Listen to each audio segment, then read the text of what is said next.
देखा था कि इस फूड वॉर को बुरी तरीके से हारने के बावजूद कोजीरो शिनोयामा हमें यहाँ पर पास करवा देते हैं। अब हम देखते हैं कि सोमा और उसके सारे पार्टनर्स ट्रेनिंग कैंप से वापस आ चुके हैं और इतने हार्डकोर ट्रेनिंग की वजह से उन सभी के जबरदस्त मसल बन चुके हैं। लेकिन तभी हमारे दो दोस्त कहते हैं कि ये ट्रेनिंग कैंप इतना हार्ड था कि ज़ेंजी यहाँ पर जिंदा नहीं बच पाया है। लेकिन तभी हम देखते कि सातोशी असल में ये एक ड्रीम देख रहा होता है, जिसका मतलब है कि हमारे सारे फ्रेंड्स अभी भी ट्रेनिंग कैंप में ही मौजूद है। लेकिन हमारा ट्रेनिंग इतना हार्ड होता है कि वो दिन देर नहीं जब हमारा सर्कल सच में ऐसा बन जाएगा। लेकिन सोमा यहाँ पर पहले से खुश होता है क्योंकि मेगुमी अब पूरी तरीके से सेफ है। दूसरी तरफ हम देखते हैं कि एरिना की मुलाकात दो और नए स्टूडेंट्स से हो जाती है और उनमें से एक लड़की कहती है कि तुम अपने आप को क्वीन मानते हो ना, लेकिन ये चीज ज्यादा दिन तक नहीं चलने वाला। दूसरी तरफ हमारे सारे दोस्त परेशान होते हैं क्योंकि हमारे शेड्यूल में सोने का कोई टाइम लिखा नहीं गया है। लेकिन तभी यहाँ पर एक अनाउंसमेंट होता है और 10 बजे हमें हॉल में बुलाया जाता है, जिस वजह से थके हारे हालत में ही हमें यहाँ पर इकट्ठा होना पड़ता है। और तभी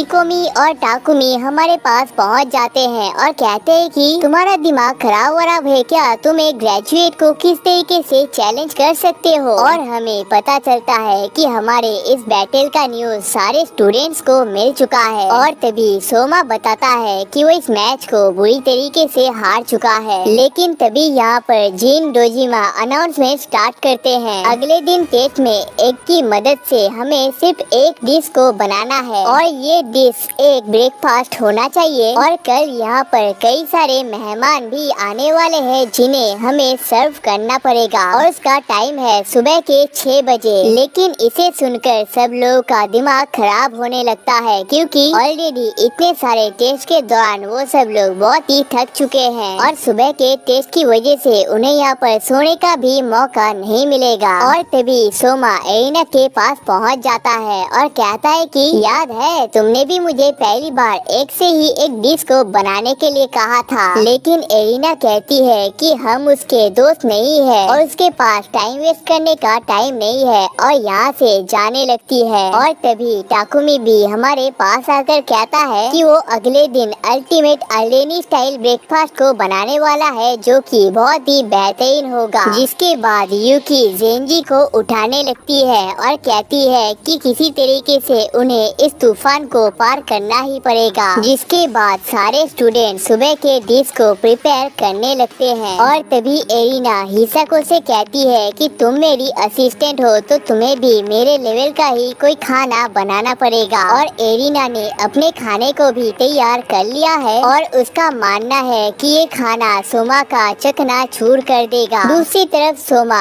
अलग अलग चीजों को बनाने लगता है और ये सारी चीजें ही उसे बहुत ही पसंद आती है। लेकिन तभी सोमा को अपना बचपन याद आने लगता है जहाँ पर उसके डैड कहते हैं कि युकीहिरा बेस्ट खाने को नहीं बनाता है, युकीहिरा ऐसे खाने को बनाता है जो लोगों के रोते खड़े कर देता है। और तभी हमें क्लिक हो जाता है कि हमें क्या खाना बनाना चाहिए। अब एलिस नाकरी इन सारी चीजों को देख रही होती है और बिना कुछ कहे ही यहाँ से जाने लगती है और जाते वक्त अपने पार्टनर से कहती है कि सोमा ने जिस डिश को चूज किया है इसके साथ वो 100% फेल हो जाएगा। दूसरी तरफ हमारे सारे दोस्त भी यहाँ पर खाने को बनाने लगते हैं और मेगुमी फिर से कंफ्यूज हो जाती है कि उसे क्या खाना बनाना चाहिए। लेकिन तभी उसे हमारी बात याद आ जाती है जब हमने कहा था कि तुम्हें उस खाने को बनाना चाहिए जो तुम्हें खुद पसंद आता है और वो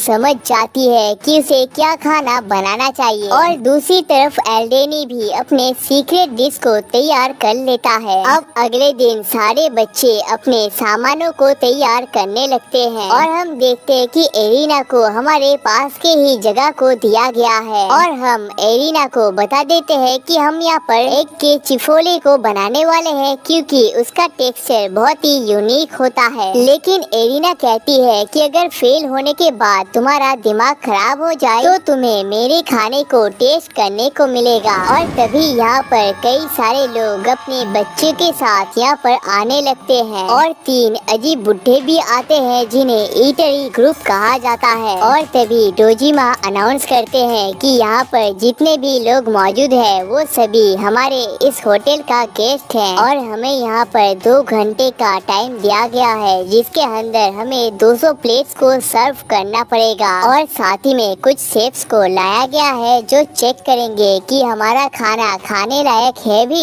या नहीं। जिसके बाद हम देखते हैं कि सारे बच्चे अपने खाने को सजाने लगते हैं और तभी मेगुमी के सामने ईटरी ग्रुप पहुंच जाते हैं। अब मेगुमी ने यहाँ पर स्ट्यू को बनाया है और वो लोग कहते हैं कि इससे ज्यादा उन लोगों ने एक्सपेक्ट भी नहीं किया था, लेकिन इसे खाकर उन्हें ये खाना बहुत ही पसंद आता है और एक आदमी तो अपने बेटे के साथ मेगुमी को शादी करने के लिए कह देता है। अब आल्डेनी के सामने 2 लड़कियां पहुंच जाते हैं और देखते हैं कि यहाँ पर फ्रीटाटा को बनाया गया है, लेकिन उन्हें ये खाना थोड़ा सा नॉर्मल लगता है। लेकिन तभी आल्डेनी चीज, विनेगर और वेजिटेबल्स को इसमें मिक्स करने लगता है जिस वजह से हमारा इनफ्राटा डिफ्राटाटा तैयार हो जाता है और सभी को ये कॉम्बिनेशन बहुत ही बेहतरीन लगता है। अब इकोमी ने यहाँ पर बुफे लाइन को बनाया है जो कस्टमरों को बहुत ही पसंद आता है और ये फ्लेवर से भरा हुआ होता है। लेकिन तभी यहाँ पर एल्स नाकारी पहुँच जाती है और कहती है कि तुम तो पहले एरिना के लिए काम करते थे ना, लेकिन लगता है कि सोमा से उस मैच को हार जाने के बाद तुम्हें वहाँ से निकाल दिया गया है। लेकिन देखते हैं कि एलिस के शॉप में कोई भी मौजूद नहीं होता है और उसे एलिस का खाना भी कुछ खास इंटरेस्टिंग नहीं लगता है। अब एरिना ने यहाँ पर एग्स बेनेडिक्ट को बनाया है जो कि किसी ज्वेलरी की तरह चमकने लगता है और इसे खाकर पता चलता है कि योग के साथ इसके मीट को परफेक्टली कुक किया गया है और तभी पता चलता है कि इसमें मिलेट रोट को भी मिलाया गया है जिस वजह से ये खाना इस तरीके से साइन करने लगता है जिस तरीके से किसी 5 स्टार रेस्टोरेंट के खाने भी साइन नहीं करते हैं। और सबसे पहले एरिना ही 200 प्लेट्स को कंप्लीट कर लेती है और इन सारे चीजों के बीच में आल्डेनी और मेगुमी सोमा के बारे में याद करने लगते हैं, लेकिन वो देखते हैं कि सोमा ने यहाँ पर सिर्फ 10 प्लेट को ही सर्व किया है।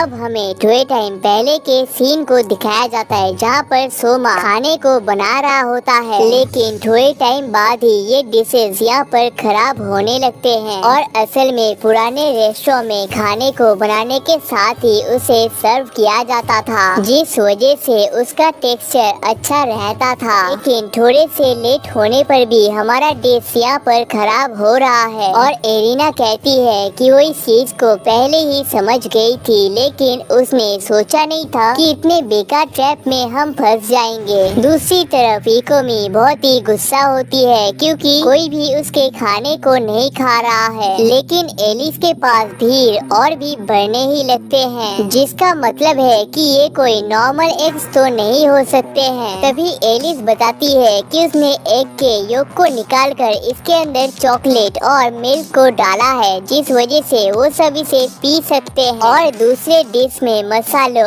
और मशरूम का यूज किया गया है और आखिरी डिश को सैमन रोस्ट और ग्लिटन की मदद से बनाया गया है और इन सारे खाने को खाकर उन्हें ओशन में वेकेशन की फील आने लगती है जिस वजह से सारे लोग इस डिश को ट्राई करना चाहते हैं। अब टाइम सिर्फ आधा घंटा बचा हुआ है जिस वजह से कई सारे स्टूडेंट्स परेशान होने लगते हैं और तभी मेगुमी और आल्डेनी के 200 प्लेट्स कंप्लीट हो जाते हैं, लेकिन हम देखते हैं कि सोमा यहाँ से निकलने का अभी भी कोई रास्ता नहीं ढूंढ पाया है और तभी उसे अपना पास्ट याद आने लगता है जब उसके डैड उसे कई सारे काम एक साथ दे देते हैं जिस वजह से वो समझ नहीं पाता है कि उसे कौन सा काम करना चाहिए। तभी डैड हमारे हाथ पे मार देते हैं और कहते हैं कि अगर तुम्हें कभी ऐसा लगे कि तुम्हें समझ नहीं आ रहा है कि तुम्हें कौन से काम को करना चाहिए तो तुम्हें पूरे काम को ही फिर से रीस्टार्ट करना चाहिए। अब एरिना नोटिस करती है कि सोमा पूरी तरीके से ब्लैंक हो चुका है, लेकिन असल में हम अपने मन में कैलकुलेशन कर रहे होते हैं। हमें पता है कि ये टास्क आसान नहीं होने वाला है, लेकिन किसी तरीके से हमें इसे कंप्लीट करना ही पड़ेगा। दूसरी तरफ डोजिमा भी बहुत ही परेशान होते हैं और सोचते हैं कि सोमा के लिए ये टास्क बहुत ही टफ होने वाला है। तभी सोमा एक बच्ची को अपने पास बुलाकर उसके लिए खाने को बनाने लगता है और इस लड़की को ये खाना किसी मैजिक की तरह लगता है। जिसके बाद एक एक कर कई सारे लोग यहाँ पर आने लगते हैं और फ्लफी होने के कारण उन्हें ये खाना बहुत ही पसंद आता है। दूसरी तरफ एलिस के सारे खाने यहाँ पर खत्म हो चुके हैं और कहती है कि उसे पता नहीं था कि उसका सारा खाना यहाँ पर खत्म हो जाएगा। अब एलिस ने 350 प्लेट्स को कंप्लीट किया है और वो इकोमी को जल्दी से करने के लिए कहती है और अब एलिस के पार्टनर रियो ने भी 200 प्लेट्स को कंप्लीट कर लिया है। अब हमारे खाने को बनाने के लिए ज्यादा टाइम नहीं बचा है, जिस वजह से खाने को ऑलरेडी तैयार होने के साथ क्रीम को भी तैयार करने लगते हैं। अब इसके लिए ढेर सारे एग्स की भी जरूरत है जो कि हम करने लगते हैं और कुक होने के साथ ही हम इसे प्लेट्स में सर्व करने लगते हैं और आखिर में सॉस और गार्निश को मिलाकर हमारा खाना तैयार है। और डोजिमा देखते हैं कि टाइम के साथ मानो हमारा स्पीड यहाँ पर बढ़ने ही लगता है और इस टेक्निक को 5 स्टार होटल में लाइव सर्विंग नाम से जाना जाता है, जिससे खाने का इंटरेस्ट और भी बढ़ने लगता है। अब सोमा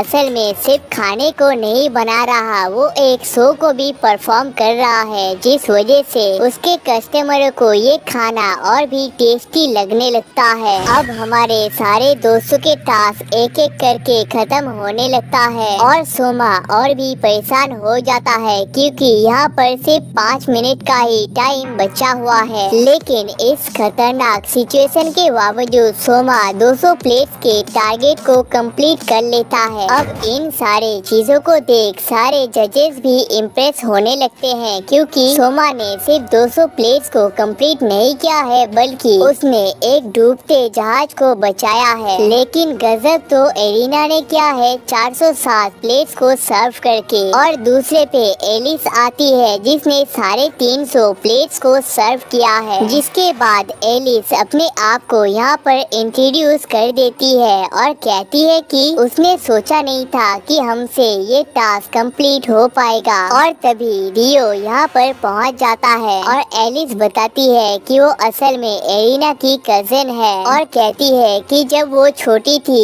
एरिना ने उसके खाने को बेकार कहा था और हमेशा उसके गुड़िया को भी चुरा लेती थी, जिस वजह से वो उसका बदला लेने के लिए आई है। और कहती है कि उनका नाकरी इंटरनेशनल नाम का एक कंपनी है जहाँ पर खाने को इनोवेटिव तरीके से बनाना सिखाया जाता है और हमसे कहती है कि तुम्हें इस एकेडमी का नंबर 1 स्पॉट चाहिए ना, लेकिन मेरे होते हुए ऐसा कभी नहीं हो सकता। तभी एक अनाउंसमेंट होता है कि 4 घंटे के अंदर उनका अगला टेस्ट स्टार्ट होने वाला है, जिस वजह से उन्हें तैयारी करने के लिए कहा जाता है। जिस वजह से मर्जी ना होने के बावजूद सारे स्टूडेंट अगले टेस्ट की तैयारी करने लगते हैं। अब वो सब लोग बहुत ही परेशान होते हैं और सोचते हैं कि फिर से उन्हें कोई सीक्रेट टेस्ट दिया जाएगा। तभी डोजिमा कहते हैं कि इस कैंप में जितने भी स्टूडेंट्स आए थे उनमें से 350 स्टूडेंट्स को फेल किया गया है और ये कैंप सिर्फ इस चीज को सिखाने के लिए था कि रियल वर्ल्ड के कुकिंग में उन्हें कितने सारे चीजों को फेस करना पड़ सकता है। हमारे साथ कुछ भी गलत हो सकता है, किसी भी चीज की हमें कमी पड़ सकती है और ऐसा भी हो सकता है कि बिना किसी रेस्ट के हमें लगातार काम दिया जाए। लेकिन अब टाइम आता है हमारे फाइनल टेस्ट को स्टार्ट करने का और इस लेवल में हमें ग्रेजुएट्स के हाथों के खाने को मिलेगा, जिसका मतलब है कि फाइनली हमें यहाँ पर रेस्ट करने का मौका दिया गया है। और इन खानों को ट्राई करने के बाद उन्हें पता चल जाता है कि नेक्स्ट लेवल का खाना किसे कहा जाता है। और तभी सोमा उस दिन को याद करने लगता है जब वो पहली बार इस स्कूल में आने वाला था और इस स्कूल में ज्वाइन करवाने की वजह से वो अपने डैड को शुक्रिया अदा कर लेता है। अब फाइनली हमारा कैंप यहाँ पर खत्म हो जाता है और हम खुश होते हैं कि हमारा कैंप अच्छे तरीके से बीत चुका है। लेकिन थोड़ा सा सैड भी होते हैं क्योंकि हमारा कैंप बहुत ही अच्छा चल रहा था। तभी हमारी मुलाकात कोजीरो शिनोयामा से हो जाती है, जो इस कैंप के खत्म होने की वजह से फ्रांस में में वापस जा रहे हैं और कहते हैं कि हमारे साथ बैटल करने की वजह से उन्हें पता चल चुका है कि उन्हें लाइफ में और भी कई सारे चीजों को अचीव करना है और इस वजह से उन्होंने फ्रांस में 3 स्टार कलेक्ट करने का टारगेट बना लिया है। और ये बहुत ही बड़ी बात है क्योंकि जापान के किसी के पास भी 1 स्टार मौजूद नहीं है। और तभी बाकी शेफ्स भी आकर हमें अपने साथ जाने के लिए कहते हैं और डोजिमा कहते हैं कि दुनिया में हाई क्वालिटी शेफ्स को ढूंढना बहुत ही मुश्किल होता है, जिस वजह से ग्रेजुएट्स को यहाँ पर बुलाया जाता है ताकि वो अपने असिस्टेंट को चुन सके। और तभी इस रिजॉर्ट से हमें काम करने का ऑफर मिलता है, लेकिन हम इस तरीके से डैड के काम को नहीं छोड़ सकते। जिसके बाद हम सारे दोस्त एक एक करके इस रिजॉर्ट से बाहर जाने लगते हैं, लेकिन हमें जाता देख डोजिमा को अपने दोस्त की याद आने लगती है। दूसरी तरफ एरिना अपने पार्टनर से कहती है कि वो अपने रूम में कुछ चीजों को भूल चुकी है, जिसे लेने के लिए उसे वापस जाना पड़ेगा। और सोमा को भी याद आता है कि वो अपने रूम में हैंड टॉवल को भूल चुका है, जिसे लेने के लिए वो जाने लगता है, लेकिन वापस आकर इतने सारे बस होने की वजह से हम गलत बस में घुस जाते हैं। लेकिन बस के सभी लोग हमारी तारीफ करने लगते हैं और कहते हैं कि हमने बहुत ही डिलीशियस फूड को बनाया था, लेकिन हम यहाँ पर माफी भी मांग लेते हैं क्योंकि खाने को बनाने के दौरान हमने कई सारे सामानों को वेस्ट किया था। लेकिन इसके बाद हमें अपना बस नहीं मिलता है और हम देखते हैं कि एरिना भी यहाँ पर मौजूद होती है। तभी हमें पता चलता है कि एरिना के लिए एक कार का बंदोबस्त किया गया है, जिस वजह से हमें भी उसके साथ जाने का मौका मिल जाता है। तभी सोमा कहता है, तुमने तो कहा था कि मुझे यहाँ पर पास करने का मौका नहीं मिलेगा, लेकिन देखो पूरे कैंप को मैंने कैसे पार कर लिया। जिस पर एरिना कहती है कि तुमने इस ट्रेनिंग कैंप को पार तो कर लिया है, लेकिन फॉल सिलेक्शन में तुम्हें सिलेक्ट नहीं किया जाएगा क्योंकि वहाँ पर सिर्फ टॉप के लोग ही ज्वाइन कर पाते हैं। तभी हमें पता चलता है कि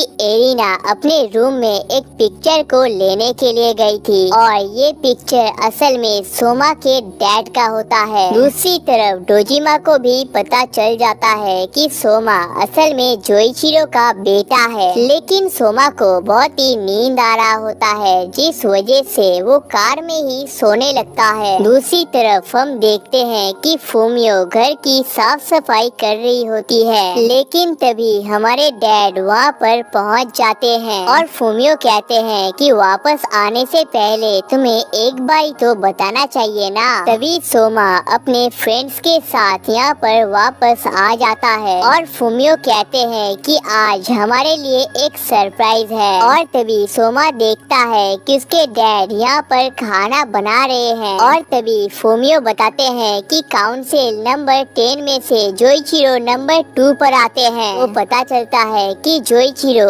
असल में सोमा के डैड है। सातोशी कहता है कि उसने जोइचिरो के बारे में पहले भी सुन रखा है। ये एक ऐसा लेजेंड है जो अलग अलग कंट्रीज में जाके उनके टेक्निक्स को एक्वायर करता है, लेकिन ये बातें इतने हार्ड होते हैं कि सोमा इन सारी बातों को प्रोसेस कर रहा होता है। तभी सोमा को याद आता है कि बचपन में उसने अपने डैड के साथ कई सारे शेफ्स के पिक्चर को देखा था और उनके घर में अलग अलग लैंग्वेजेस से कॉल भी आते थे, लेकिन सोमा को ये चीज बहुत ही नॉर्मल लगता था। जिसके बाद हमारा खाना यहाँ पर तैयार हो जाता है और इस खाने को खाने के बाद ऐसा लगता है कि मानो इजिप्ट के पिरामिड्स में हम घूमने के लिए आए हैं। और जोइचिरो कहते हैं कि उन्होंने हारिसा सॉस को इसमें मिलाया है, जिस वजह से ये इतना अच्छा टेस्ट कर रहा है। अब ये सारे खाने ही सभी को बहुत पसंद आते हैं और यहाँ पर कई सारे यूनिक खाने मौजूद होते हैं, लेकिन जेंजी एक ऐसे खाने को खाता है जो उसे बहुत ही वाहियात लगता है और हमें पता चलता है कि असल में सोमा के डैड का एक्सपेरिमेंट का खाना था। जिसके बाद हमें डोजिमा और जोइचिरो के एक साथ के पिक्चर्स को दिखाया जाता है और हमें पता चलता है कि ये दोनों बहुत अच्छे दोस्त हुआ करते थे और पता चलता है कि जिन डोजिमा और जोइचिरो सोबा कई सारे बैटल्स को लड़ने के लिए जाते थे और वहाँ के फंड्स को कलेक्ट करके इस एकेडमी को अपग्रेड करने में लगाया जाता था, जिस वजह से डोजिमा को नंबर 1 और जोइचिरो को नंबर 2 काउंसिल बनाया गया था। और पता चलता है कि जिस खेत में हम लोग सब्जियों को उगाते हैं उस खेत को जोइचिरो और डोजिमा ने ही बनाया था, लेकिन किसी रीजन के चलते जोइचिरो को इस एकेडमी का ग्रेजुएशन नहीं मिल पाया था। अब रात होने के बाद डैड हमें बताने लगते हैं कि जब वो यहाँ पर मौजूद थे तब वो कौन कौन से कांड किया करते थे, और जब उन्हें पता चलता है कि 303 नंबर के रूम को हमें दिया गया है, वो कहते हैं कि खाना बनाने के दौरान उन्होंने एक जगह पर निशान बना दिया था और सोमा देखता है कि वो दाग एक्चुअल में अभी भी मौजूद है, जिसका मतलब है कि उसके डैड एक टाइम पर यहीं पर रहा करते थे। अब सुबह होने के बाद हमें किचन में बुलाया जाता है और डैड के पास आने के बाद डैड यहाँ पर आने का रीजन बता देते हैं और कहते हैं कि वो इतनी दूर तक सिर्फ हमारे साथ फूड बैटल करने के लिए आए हैं। जिसके बाद फुमियो कहती है कि वो हमारी जज बनने वाली है। तभी हम देखते हैं कि मेगुमी भी यहाँ पर मौजूद होती है और कहती है कि इतने सारे बैटल्स को लड़ने की वजह से वो पूरी तरीके से थक चुकी है। और सातोशी भी यहाँ पर मौजूद होता है और कहता है कि वो हमारे खाने को जज करना चाहता है। अब इन तीनों को ही हमारा जज बनाया जाता है और हमें एक ऐसे खाने को बनाना है जिससे इन्हें अपनी जवानी याद आ सके। और इसी के साथ हमारा बैटल यहाँ पर स्टार्ट हो जाता है। तभी मेगुमी हमारे पास पहुँच जाती है और कहती है कि तुम काउंसिल नंबर 2 को चैलेंज नहीं कर सकते, लेकिन सोमा कहता है कि इससे पहले भी वो अपने डैड को चैलेंज कर चुका है और पहली बार उसने चैलेंज तब किया था जब वो एलिमेंट्री स्कूल में पढ़ता था। तभी डैड हमें टोंट मारने लगते हैं और कहते हैं कि इतने बारी बैटल करने के बावजूद हम उनसे एक भी बार जीत नहीं पाए हैं। तभी फुमियो को वो टाइम याद आता है जब जोइचिरो उनके पास आकर कहते हैं कि वो अपने बेटे को चैलेंज करने वाले हैं, लेकिन किसी भी कीमत पर वो अपने बेटे को जीतने नहीं देने वाले हैं। तभी वो सब लोग देखते हैं कि सोमा अपने खाने में एप्पल को यूज करने लगता है और इतने में हमें पता चल जाता है कि सोमा किसी को भी चैलेंज करने से पहले दूसरी बार सोचता क्यों नहीं है, क्योंकि इतने बड़े मास्टर से उसने ऑलरेडी ट्रेनिंग ले रखा है। लेकिन फिर भी वो सब लोग कंफ्यूज होते हैं कि सोमा यहाँ पर कौन से डिश को बनाने वाला है। और तभी पता चलता है कि सोमा ने एप्पल रोजोटो को बनाया है। अब इसका स्मेल उन्हें बहुत ही पसंद आता है और इसके स्मेल से ही वो लोग इसके टेस्ट का अंदाजा लगा सकते हैं। और ये एप्पल क्रंची होने के साथ साथ बहुत स्वीट भी है और उन्हें ऐसा लगता है कि जंगलों के बीच में एक प्रिंसेस आकर उन्हें किस करके उठाने लगते हैं, बिल्कुल किसी फेरी टेल की तरह। और वो लोग इसमें ब्लैक पेपर को भी मिलाने लगते हैं और इसे मिलाकर ऐसा लगता है कि जैसे मानो वो दोनों एक कपल बन चुके हैं। लेकिन वो लोग शॉक होते हैं कि इसका फ्लेवर इतने अच्छे से मिक्स कैसे हुआ है। सोमा कहता है कि इस खाने को बनाने से पहले ही उसने एप्पल जूस को मिला दिया था।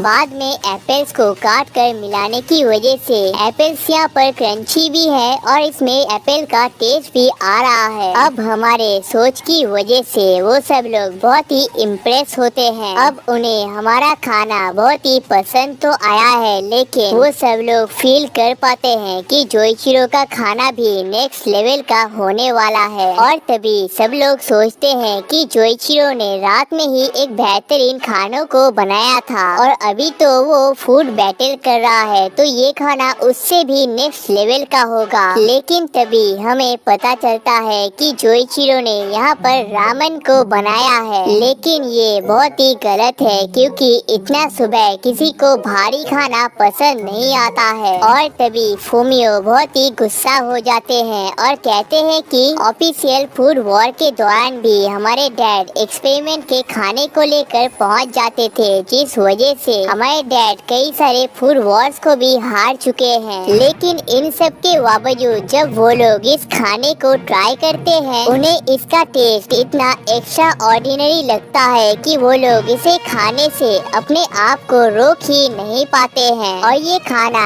जूसी होने के साथ हर एक पार्ट को अलग तरीके से बेक किया गया है और इसके मसालों की वजह से उन्हें यहाँ पर पसीना भी आने लगता है। और डैड कहते हैं कि इस पसीने को लाने के लिए उन्होंने इमो रीड को मिलाया था। तभी हम देखते हैं कि हमारे खाने में रोबस्ट मौजूद होता है, जिसे बनाना और सोयाबीन को मिलाकर इंडोनेशिया में बनाया जाता है। और इस चीज को वो लोग खाते हैं जो वेजिटेरियंस है। और एक टेम्पल में रहने के दौरान जोइचिरो ने इस चीज को एक्सप्लोर किया था। तभी जोइचिरो कहते हैं कि नॉर्मल रामेन तो कोई भी बना लेता है, लेकिन बिना मीट के यूज किए एक टेस्टी रामेन को बनाना उसके लिए एक असली चैलेंज था। जिसके बाद उन सभी का खाना यहाँ पर खत्म हो जाता है और यहाँ पर 2 बॉल्स मौजूद है और उन्हें जिनका भी खाना पसंद आया है उनके बॉल को उन्हें आगे कर देना है। और इस बैटल को बहुत ही आसानी के साथ जोइचिरो जीत जाते हैं। अब ऐसा नहीं है कि सोमा का खाना बेकार है, बल्कि उसका खाना बस उसके डैड के खाने के सामने फीका पड़ जाता है। तभी डैड कहते हैं कि हम उनके सामने हार जाते हैं, ये बहुत ही नॉर्मल बात है। लेकिन अगर हम किसी और के सामने हार जाते हैं तो वो युकिहिरा के इज्जत का सवाल आ जाता है। जिसके बाद वो दोनों इस बैटल को हारने के डिटेल्स को पेपर में लिखने लगते हैं। तभी सोमा कहता है कि इतने दिनों तक वो कई सारे लोगों को बैटल में सिर्फ हरा रहा था, लेकिन अपने डैड के साथ फाइट करने के बाद उसे पता चल चुका है कि कई सारे चीजों को एक्सप्लोर करना अभी भी बाकी है। जिसके बाद जोइचिरो किसी को बिना कुछ कहे ही यहाँ से जाने लगते हैं और कहते हैं कि वो जल्द ही वापस आने वाले हैं। दूसरी तरफ एरिना अपने कार से कहीं पर जा रही होती है, लेकिन तभी उसे ऐसा फील होता है कि उसने जोइचिरो को देख लिया है। लेकिन कार से उतरकर वो देखते हैं कि यहाँ पर कोई भी मौजूद नहीं है। दूसरी तरफ सब लोग परेशान होते हैं क्योंकि डैड किसी को बिना कुछ कहे ही यहाँ से वापस जा चुके हैं। और जब मेगुमी अपने दोस्तों को सुबह के बैटल के बारे में बताता है, वो सब लोग बहुत ही परेशान हो जाते हैं और कहते हैं कि तुम्हें तो हमें एक बारी उठाना चाहिए था। तभी फूमियो कहते हैं कि डैड ने जाने से पहले हमें अपने शॉप को खोलने का जिम्मेदारी देकर गए हैं। दूसरी तरफ हम देखते हैं कि हमारे शॉप के सामने हमारे फ्रेंड्स बातचीत कर रहे होते हैं और मायूमी सोमा के बारे में याद करने लगती है। और हमें पता चलता है कि मायूमी असल में सोमा को लाइक करती है। लेकिन तभी सोमा भी यहाँ पर पहुँच जाता है और कहता है कि वो अपने शॉप को रीओपन करने वाला है। लेकिन हमें देखने के साथ ही यहाँ पर कई सारे लोग इकट्ठा होने लगते हैं और कहते हैं कि वो लोग हमारे खाने को फिर से ट्राई करना चाहते हैं, जिस वजह से फिर से हम अपने शॉप को चलाने लगते हैं। तभी मायूमी को वो टाइम याद आता है जब उसने सोमा के खाने को ट्राई किया था और सोमा के साथ मिलने का ये उसका पहला मौका था। तभी हम नोटिस करते हैं कि मिस टोमिटा यहाँ पर बहुत ही सैड होते हैं और कहते हैं कि हमारे पास ही के स्टेशन डिस्ट्रिक्ट को रेनोवेट करके रीओपन किया गया है, जिस वजह से यहाँ के सारे दुकानों के सेल्स खत्म हो चुके हैं। तभी हमारे फ्रेंड्स कहते हैं कि वहाँ पर स्पेशल फ्राइड चिकन पाए जाते हैं, जिस वजह से वो जगह इतना पॉपुलर है। और टोमेटो कहते हैं कि उन फ्राइड चिकन की वजह से कोई भी वर्कर या फिर स्टूडेंट इस जगह के पास से भी नहीं जाता है, जिस वजह से 1 महीने से उनकी कोई भी बिक्री नहीं हुई है। अब सोमा ने अपना पूरा बचपन इसी डिस्ट्रिक्ट में बिताया है, जिस वजह से वो इसे डूबने नहीं दे सकता और कहता है कि इस डिस्ट्रिक्ट को बचाने के लिए वो एक ऐसे फ्राइड चिकन को बनाएगा जिसे खाकर ऑडियंस को मजा ही आ जाएगा।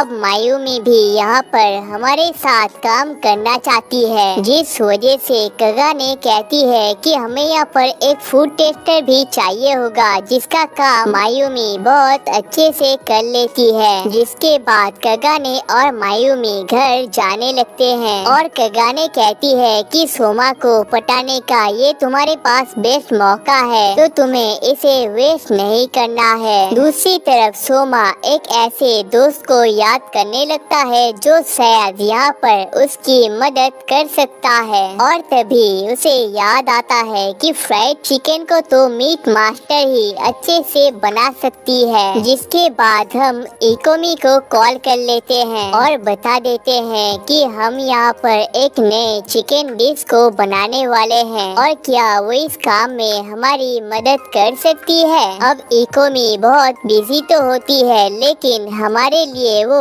आने वाली है और अगले दिन ही वो शॉपिंग डिस्ट्रिक्ट में पहुंच जाती है। दूसरी तरफ मायूमी हमारे शॉप में बहुत ही डरी हुई होती है। तभी यहाँ पर इकोमी भी पहुंच जाती है, जिस वजह से हम उन दोनों को यहाँ पर इंट्रोड्यूस कर देते हैं। जिसके बाद हम सब लोग इस डिस्ट्रिक्ट में पहुँच जाते हैं और सच कहे तो ये डिस्ट्रिक्ट हमारे डिस्ट्रिक्ट से कई गुना ज्यादा फैंसी होता है। अब इकोमी यहाँ पर बहुत ही परेशान होती है क्योंकि मायूमी बहुत ही खूबसूरत होती है और इसकी वजह से उसे सोमा को पटाने का मौका नहीं मिल रहा। लेकिन मायूमी सोच रही होती है कि इकोमी तो किसी मॉडल की तरह दिखती है और इसके सामने उसका तो कोई चांस ही नहीं है। तभी हम देखते हैं कि मोजी फ्राइड चिकन शॉप के सामने कई ज्यादा भीड़ होती है और यहाँ की मेन लीडर है किंजू माकानोजी, और इकोमी कहती है कि उसने मोजी का नाम पहले भी सुन रखा है। इन्होंने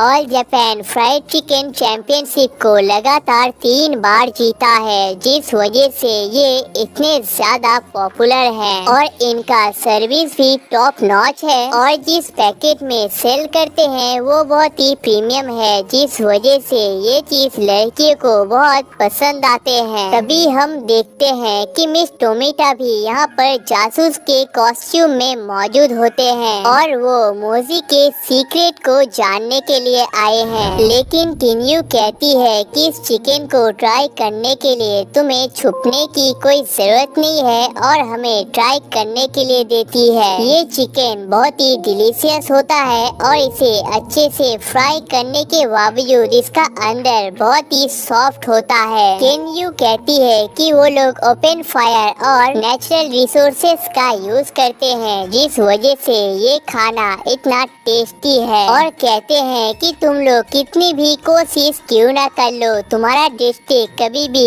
इतना अच्छा चिकन नहीं बना सकता है। लेकिन सोमा कहता है कि ऐसा तो नहीं, लेकिन इससे भी बेटर फ्राइड चिकन को हम बनाने वाले हैं। जिसके बाद टाइम आती है एक्सपेरिमेंट को स्टार्ट करने की। हम जिंजर और अलग अलग फ्रूट्स को मिक्स करने के बाद चिकन को छोटे पीसेस में काट के मैरिनेट करने के लिए देते हैं और फाइनली पोटैटो स्टार्च को मिलाकर फ्राई कर लेते हैं। लेकिन इसे खाकर पता चल जाता है कि मोजी अपने चिकन को मैरिनेट करने के लिए इससे भी ज्यादा मसालों का यूज करते हैं। लेकिन मायूमी को ये चिकन बहुत ही बढ़िया लगते हैं। तभी इकोमी कहती है कि अगर हम A5 मीट को यूज करते हैं तो मोजी हमारे सामने टिक नहीं पाएंगे, और इकोमी कैलकुलेट करके कहती है कि 100 ग्राम मीट के लिए हमें 2500 येन देने पड़ेंगे। लेकिन सच कहे तो इसे खरीदने का हमारे पास औकात नहीं है। जिसके बाद हम और भी डिशेस को बनाने लगते हैं, लेकिन ये उतना स्पेशल नहीं होता है। तभी मायूमी कहती है कि अगर हम उन्हें बीट करने की जगह एक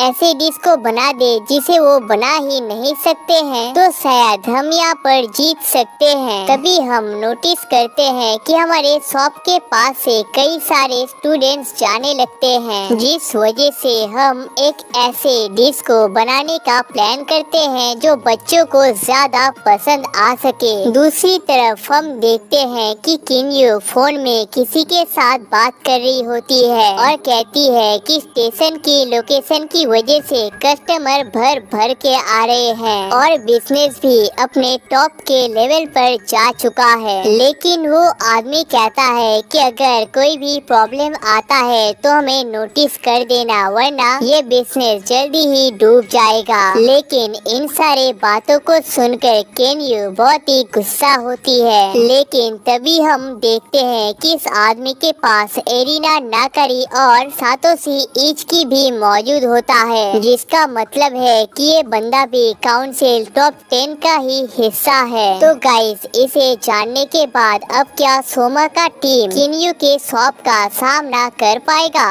अब हमें पता चलता है कि फ्राइड चिकन को खाने का बेस्ट तरीका होता है कि उसे बनने के साथ ही खा लिया जाए, और हमारा फूड डिस्ट्रिक्ट इसी रूल को फॉलो करते हैं। लेकिन स्टेशनरी डिस्ट्रिक्ट में इस चीज को फॉलो नहीं किया जा सकता, जिस वजह से उन लोगों ने इस यूनिक पैकेज को निकाला है जिसमें खाना बहुत देर तक गर्म रहता है। और हमारे शॉप के सामने से तो भूखे बच्चे और ट्रेवलर्स जाने लगते हैं। तो अगर हम इंस्टेंट खाने को बना कर देते हैं तो ये हमारे लिए एक प्लस पॉइंट बन सकता है। और हमारे इस आइडिया को सुनने के बाद टोमी को भी अचानक से जोश में आ जाते हैं। अब हमारे चिकन सो बढ़िया होते ही है, लेकिन ट्रेवलर्स के लिए हमें एक अच्छा पैकेजिंग के बारे में सोचना पड़ेगा। हम इस मीट को स्टिक के साथ भी दे सकते हैं, लेकिन ये उतना यूनिक नहीं हो पाएगा। तभी सोमा को एक आइडिया आता है और वो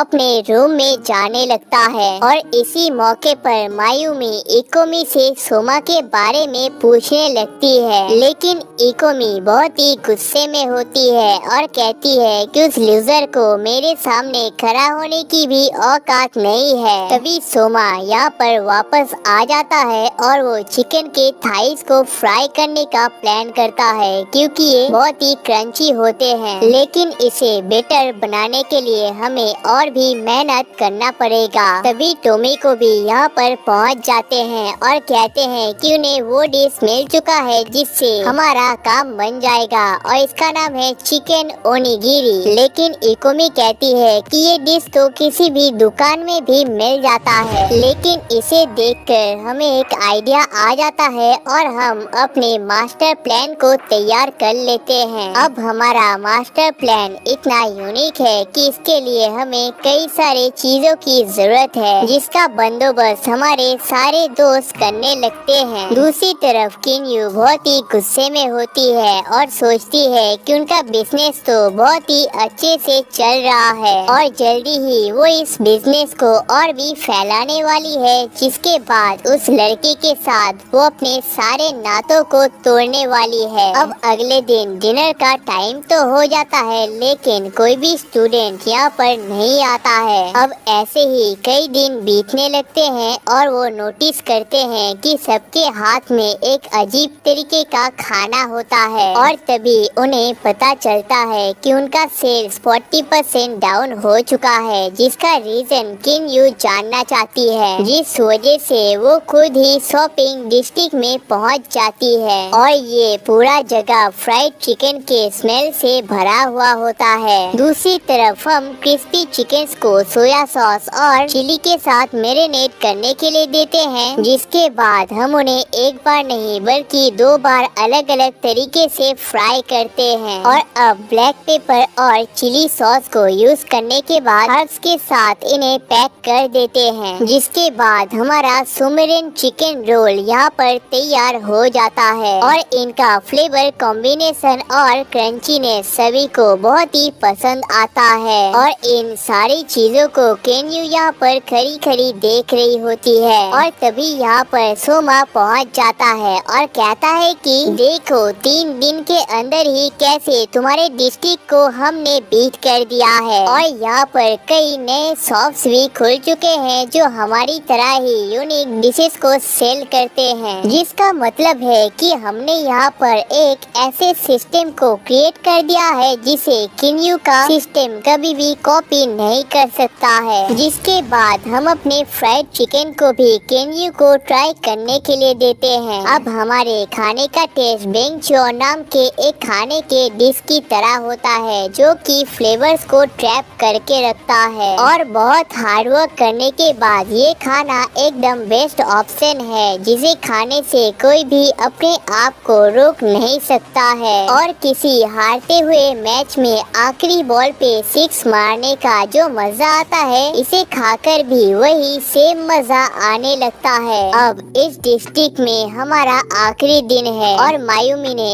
इस पूरे सफर के दौरान हमारी बहुत ही मदद की है, जिस वजह से इस शॉप का जिम्मेदारी हम मियूमी को दे देते हैं और हम मायूमी पर भरोसा कर सकते हैं, क्योंकि बचपन से ही मायूमी हर एक काम को बहुत ही जिम्मेदारी के साथ करती है, जिस वजह से मायूमी भी फाइनली इस ऑफर को एक्सेप्ट कर लेती है। जिसके बाद हमारा शॉपिंग डिस्ट्रिक्ट इतना पॉपुलर बन जाता है कि न्यूज में भी इसे कवर किया जाता है। लेकिन इसे देखकर वो काउंसिल मेंबर बहुत ही गुस्सा हो जाते हैं, जिस वजह से एकेडमी में आने के साथ ही हमें काउंसिल में बुलाया जाता है और वो मेंबर कहते हैं कि मिडिल स्कूल में रहने के दौरान ही उन्होंने कई सारे बिजनेसेस को ग्रो करने में मदद की है, लेकिन 500 कंपनीज में पहली बार कोई कंपनी फेल हुआ है और उन्हें पता चला है कि इस काम के पीछे हमारा हाथ है, जिस वजह से वो हमें अपने साथ जुड़ने के लिए कहते हैं। लेकिन सोमा कहता है कि उनका खुद का एक शॉप है जिसे वो आगे ले जाना चाहते हैं। तभी इक्सुआ एजेंट कहते हैं कि वो काउंसिल नंबर 9 है, जिसे द एल्केमिस्ट के नाम से जाना जाता है, और कहते हैं कि फॉल सिलेक्शन में हमारा भी सिलेक्शन हो चुका है, लेकिन ये सिलेक्शन बिल्कुल भी आसान नहीं होने वाला है। और गाइस, इसी के साथ इस सीरीज का पार्ट 2 भी यहाँ पर खत्म हो जाता है और इसके अगले पार्ट में हमारा फॉल सिलेक्शन स्टार्ट होने वाला है, जहाँ पर हमारे सारे फ्रेंड्स भी पार्टिसिपेट करने वाले हैं और इस सिलेक्शन के दौरान ही हमें अपने दोस्तों के हिडन टैलेंट्स पता चलने वाले हैं और साथ ही में एक ऐसे स्टूडेंट को भी देखने वाले हैं जो कि सोमा को भी बीट करने का दम रखता है, लेकिन उसे देखने के लिए 5000 लाइक्स का एम है, जिसे आपको कंप्लीट करना पड़ेगा। और इसके कमेंट सेक्शन में भी पार्ट 3